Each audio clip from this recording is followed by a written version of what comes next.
Thank you all so much for being here. This is a little bit of a homecoming for me. As Micah mentioned, I co-founded Purpose in the US in 2018, and that fall was the first year that we hosted an international conference, which is this conference. And it is just amazing how much this movement has grown since then. It's spread globally. It has inspired founders and business owners and entrepreneurs. And it's just personally amazing, and I'm so proud to have contributed to it, and really, really grateful to all of you for the role that you play. Now that I've talked about how great it is, let's talk about what's hard about it. The thing that it has been and remains the stickiest and most challenging part of this work is scaling the quality of capital needed to meet the global demand from founders and business owners. So why is that? Why is it hard? Well, it turns out changing capitalism is difficult, not only mechanically and legally, but also philosophically. Our current capital system is values agnostic. It tells us the only thing that you care about is money. And it describes a really, really narrow value set to all of our goals and desires and beliefs, right? The more money you make, the happier you're gonna be. Now, obviously, every single one of us in this room, every single day of our lives, makes decisions that are driven by more than the desire to have financial returns. We pick jobs for purpose, we support causes we believe in, we are all making the trade-offs between time and money and meaning and comfort. But the current system doesn't reflect that in any way. The most powerful system in the world doesn't reflect your values. It doesn't even allow your values to be reflected. And in doing so, it denies us a freedom to express those values through money.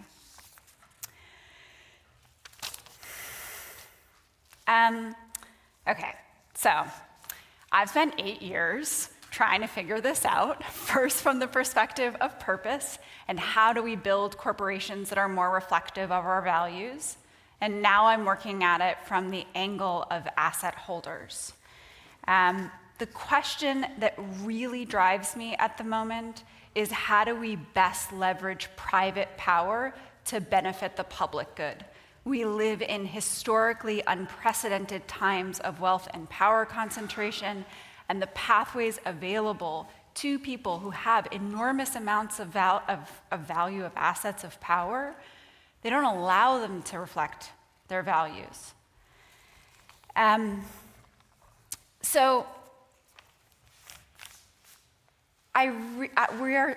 going to talk about a bunch of experiments that we are running, and really I would like this to be an invitation.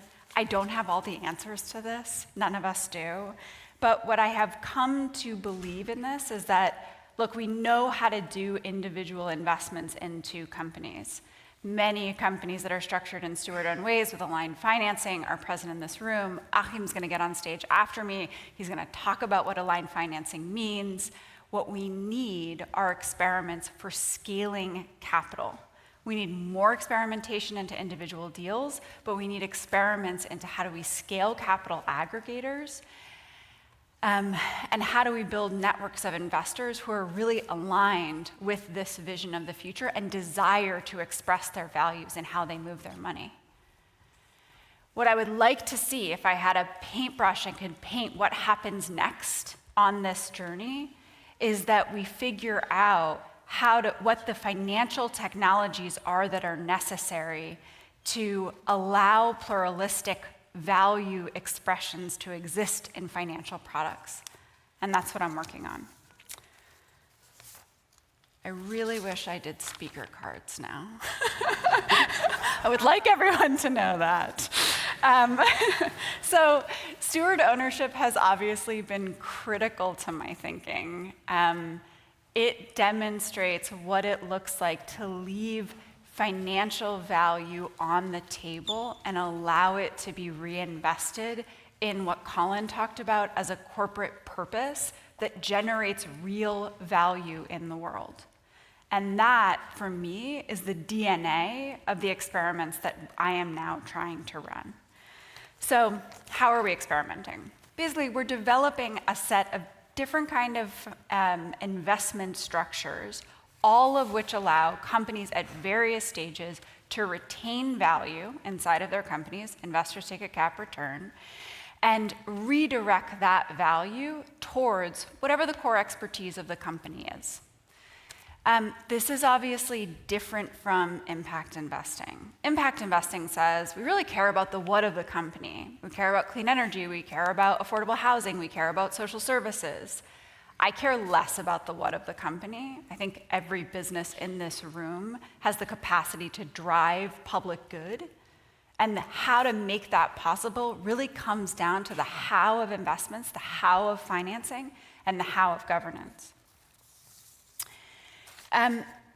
So what we're trying to do is create a new paradigm that sits somewhere between philanthropy and private enterprise, where we benefit from enterprise's ability to scale and aggregate capital and compete in the market with the upside of philanthropy. And this is based on two assumptions, just to be really clear. One is that enterprises are a powerful driver for impact. The conventional system of capital basically says, look, go make a bunch of money in the market and then use NGOs, use governments, use nonprofits to drive social impact or environmental impact. But the reality is it's not working out super great for us, and we need to leverage the competitive advantage that enterprise often have, and we need to allow them to reinvest in what their core purpose is. The second assumption is that there are a lot of high net worth individuals in the world who want new ways to express their values and how they deploy their capital and power, that they believe and feel currently hindered by the existing system and want alternatives. So I'm going to talk for a minute about what we're building from an experimentation perspective. And again, I say it because I want you all to come up to me afterwards and be like, hey, I want to work with you on that, and that would make me personally really happy. So part one is that we are deploying capital into enterprise. Most of them are startups. The goal there is really just to experiment with legal structures and terms. The second thing that we are doing is that we are co-investing alongside conventional funds. And the experiment that we're running there is, can we have different value systems and dual governance operating within the same businesses? The third thing that we are doing is we are building networks of high net worth individuals who are like, I want to try something new in the world. These aren't just theoretical models. We are working on these things in practice. I believe really strongly that we are at an inflection point with this work.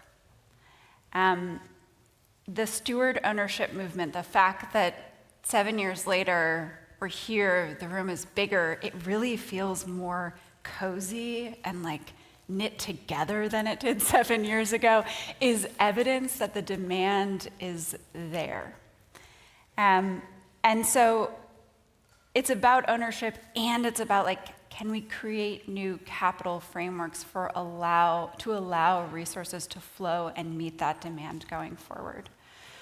And so this is a really genuine, heartfelt invitation, an invitation to investors to think about return profiles differently, an invitation to founders and business owners to keep experimenting and pioneering new models, a really warm, heartfelt invitation to lawyers and advisors who really want to be creative and innovative, and an invitation, but really like an ongoing commitment to the movement of people who are in this room who carry this vision and are creating this future.